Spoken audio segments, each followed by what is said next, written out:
কংগ্ৰেছ নহয়, এটা ৰাজবংশী কলিতা বামুণ গোসাঁই নহয়, ইগো নহয়।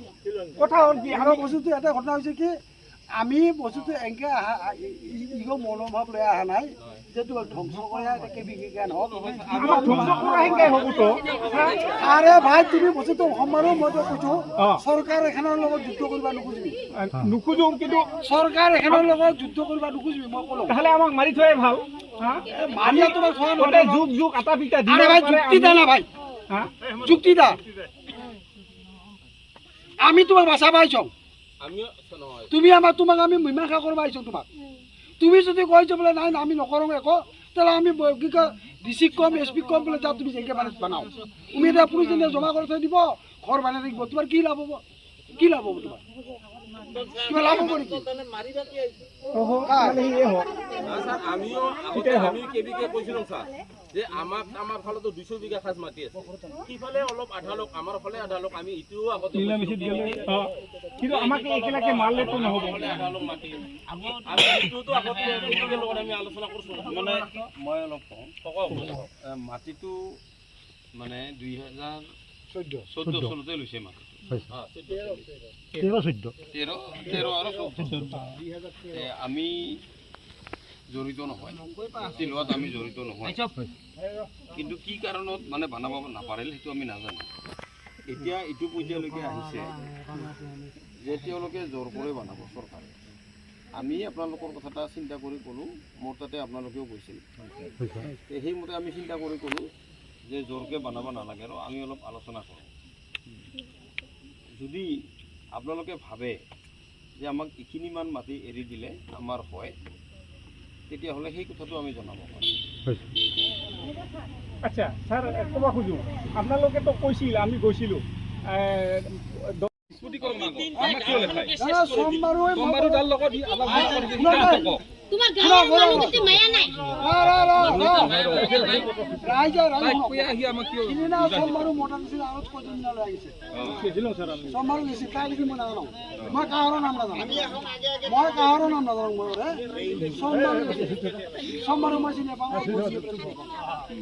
সোমবাৰো একটা কৈছিল যে আমি ওতে বিধান পেলাই খাম, আমাৰ মাটি ইয়াত মানে নামাৰ গোটেই বিধান পেলাই নাপাম কৈছিল না, কৈছিল।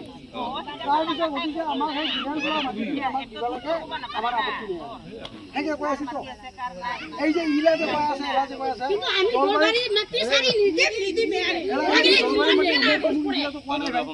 নতুন ওলাই আছে। মই বেছি বেছি কথা কৈ লাভ নাই। বস্তুটো তুমি যিমানে বেছি কৰিবি সিমানে তোমাৰ ক্ষতি হ'ব। কিন্তু আমি যিমানেই তুমি নৰম হবি সিমানেই তোমাৰ লাভ হ'ব। এটা কোনটা পৰিস্থিতি তোমাৰ মই আপোনালোকক ক'লো দেই, যিমানে গৰম গৰমাগৰমি হ'বি তুমি সিমানেই তোমাৰ ক্ষতি হ'ব, যিমানেই তুমি মীমাংসা লাইনত আহিবি সিমানেই তোমাৰ লাভ হ'ব। আৰে মাটি মই চাম,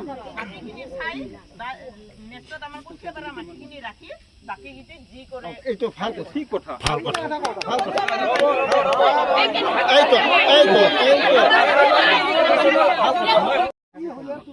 তুমি এক নম্বৰ তুমি কওঁ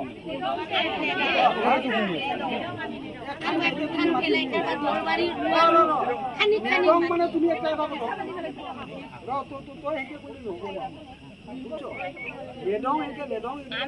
আমাৰ গৰীব মানুহৰ পৰা মাটি কাঢ়ি আনিব লাগিলে আমি খাম কি? তোমাৰ মাটি নলয়তো, তোমাৰ মাটি নলয় নাও,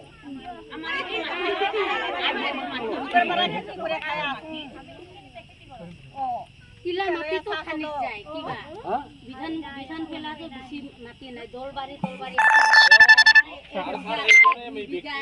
সেই মাটিডোখৰতে মাৰামাৰি কৰি জেল খাটছে।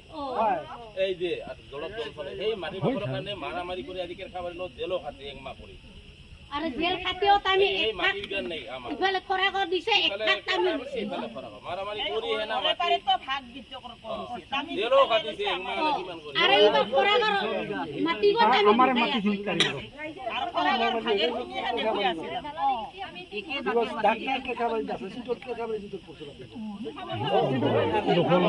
দখল আমাৰ তোমাৰ দখল থাকিব পাৰে, মাটি চিন্তা হৈছে পইচা পাৰি দখল কাৰ থাকে কাৰ মই যোৱা নাই।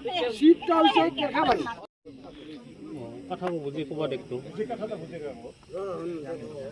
তুমি কৈছিল যে আমাক বিধান পেলাই মাতিব লাগে মই কৈছিলোঁ মই কথা পাতিম হয়নে হয় কিন্তু তুমি এই যে দলবাৰীতে কাৰোবাৰ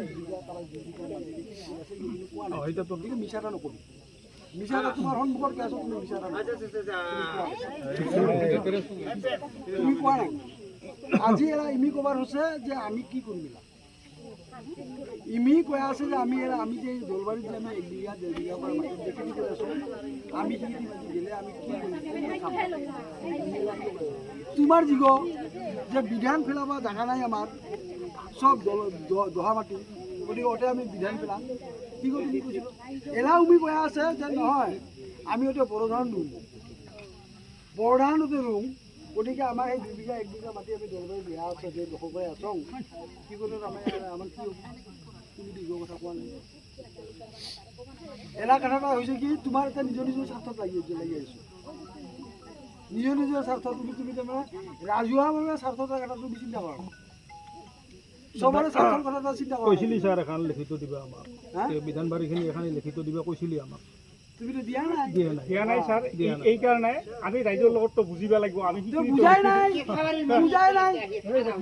এই খুব ফটো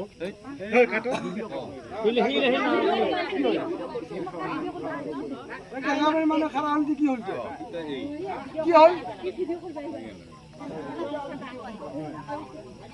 নহয় এলা মই তোমাক কওঁতে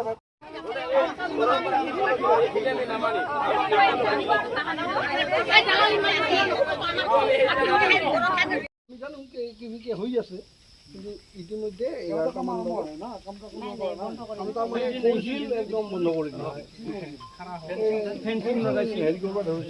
আমি আহি আৰু ফুৰ্তি উঠিলো আমাৰ যিখিনি